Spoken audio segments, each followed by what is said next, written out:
শরীরের জন্য তামাক যেমন ক্ষতিকর, ধর্মের জন্য ইসলাম তেমন ক্ষতিকর। শরীরের জন্য তামাক বড়ই ক্ষতিকর, আর ধর্মের জন্য ইসলাম বড়ই ক্ষতিকর। নারী নেত্রীর এই কথার প্রতিবাদে আসলে কি বলা উচিত? এটি এমন একটি মারাত্মক বিষয় হয়ে দাঁড়িয়েছে যে মহিলা এই কথা বলেছে জনসম্মুখে। এটা যদিও সে বোঝাতে চেয়েছে শরীরের জন্য তামাক যেমন ক্ষতিকর, ধর্মের জন্য ইসলাম তেমন ক্ষতিকর, সে এখানে জামাত ইসলামকে বোঝাতে চেয়েছে, কিন্তু সে শুধু ইসলাম বলে ফেলেছে।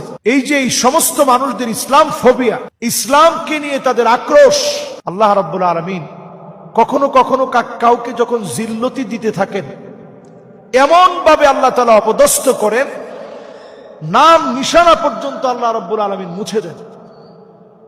হাদিসের ভাষ্য অনুযায়ী নবীজি বলছেন, ইন্নাল আবদা লা ইয়াতাকাল্লামু বিল কালিমা, মানুষ কখনো কখনো এমন কথা বলে ফেলে, আবআদু বাইনাল মাশরিকি ওয়াল মাগরিব, জাহান্নামের মাশরিক থেকে মাগরিব যত দূরে, তার জায়গাটা এর চেয়ে অতল গহ্বরে হয়ে যায়।